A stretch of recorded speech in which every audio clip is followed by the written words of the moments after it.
Now we are joined by Rafael Saliés from Rio de Janeiro. Rafael, you're the Brazilian Operations Director for Southern Pulse, a Latin America consulting company. What does this mean for President Temer and for Brazilian politics? Well, this is a breather for Michel Temer. He's been very pressured in the past month, ever since revelations of his clandestine encounter with the president of JBS, Joesley Batista. This also helps him shore up some sort of congressional base.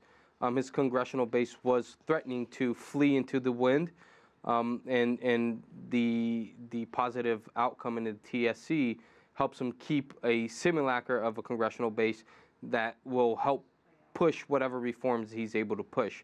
Now, the end game of this is that whatever base he maintains is going to be much more expensive than it was previous to this scandal.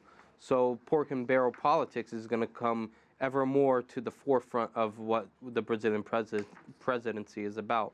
So, Rafael, you make a good point. I mean, he's got this agenda he wants to push through Congress, and you say he'll still enjoy the support, but how will he enjoy the support? I mean, it was very narrow, the ruling, and there's been a lot of protests and a lot of backlash against him. Well, part of it is that the Brazilian political class in itself is in a way joining ranks and to protect itself, given the backlash to the political system as a whole of the Lava Jato investigation and the subsequent investigations that branched out from that investigation, right?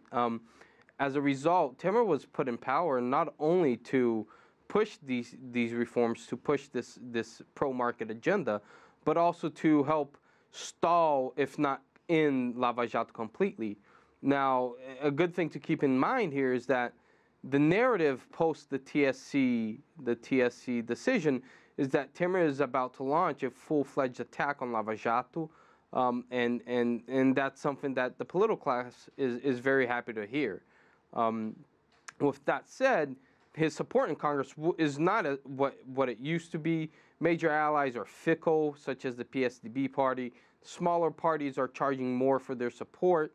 So it's going to continue to be an uphill battle for him, though he's no longer fighting a forest fire at the same time. Rafael, where do you think he stands with the average voter in Brazil now? Well, the average voter absolutely despises him. But similar things can be said about most politicians in Brazil. The most recent polls have his positive numbers of him around 4 or 5%, which means roughly 80%, 85% do not like him. And then there's a small percentage who does not have an opinion or was neutral on the president. So this is a president that is governing based more on whatever political support he has from politicians than the Brazilian citizen.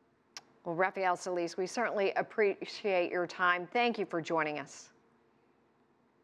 My pleasure.